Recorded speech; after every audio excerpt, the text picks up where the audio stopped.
5 કરોડની સોપારી, એક મહિલાની માયાજાળ અને ટુકડાઓમાં લાશ।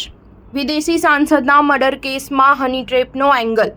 સીઆઈડીએ લાશના ટુકડા કરનાર પ્રોફેશનલ કસાઈને મુંબઈથી અરેસ્ટ કર્યો। બાંગ્લાદેશની સત્તાધારી પાર્ટી અવામી લીગના સાંસદ અનવારુન અઝીમની હત્યામાં એક પછી એક અનેક મોટા ઘટસ્ફોટ થઈ રહ્યા છે। ભારત અને બાંગ્લાદેશ બંનેની પોલીસ આ હત્યાનો ભેદ ઉકેલવામાં વ્યસ્ત છે। પોલીસે કહ્યું છે કે સાંસદની હત્યામાં તેનો બાળપણનો મિત્ર સામેલ હતો, પરંતુ હવે આ મામલે હની ટ્રેપનો એંગલ પણ સામે આવી રહ્યો છે। લાશના ટુકડા કરનાર કસાઈની પણ ધરપકડ કરવામાં આવી છે। સાંસદ અનવારુલની હત્યા કેસની તપાસ કરી રહેલી બંગાળ પોલીસને શંકા છે કે સાંસદને હની ટ્રેપના બહાને તેમના કોલકાતાના ફ્લેટમાં બોલાવવામાં આવ્યા હતા, જ્યાં તેમની હત્યા કરવામાં આવી હતી। પોલીસે કહ્યું કે તપાસમાં એવો સંકેત મળ્યો કે બાંગ્લાદેશી સાંસદ હની ટ્રેપની જાળમાં ફસાવવામાં આવ્યા હતા। આ કેસમાં સામેલ એક મહિલા મૃતક સાંસદના મિત્રની નજીકની મિત્ર છે।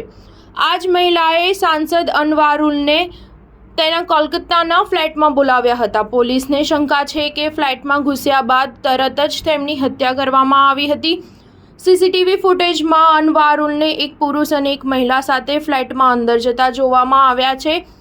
આ બંને માણસો પાછળથી ફ્લેટમાંથી બહાર નીકળતા અને બીજે દિવસે ફ્લેટમાં પાછા જતા પણ જોવા મળ્યા હતા, પરંતુ સાંસદ ક્યારેય ફ્લેટમાંથી બહાર નીકળતા જોવા ન મળ્યા। પરંતુ આ બંને આરોપીઓ મોટી ટ્રોલી સુટકેસ લઈને ફ્લેટમાં પ્રવેશતા જોવા મળ્યા છે। પોલીસનું કહેવું છે કે આ એક આયોજનબદ્ધ હત્યા છે। આ હત્યાને અંજામ આપવા માટે સાંસદના જૂના મિત્રએ જંગી રકમ એટલે કે લગભગ 5 કરોડ રૂપિયા આપ્યા હતા।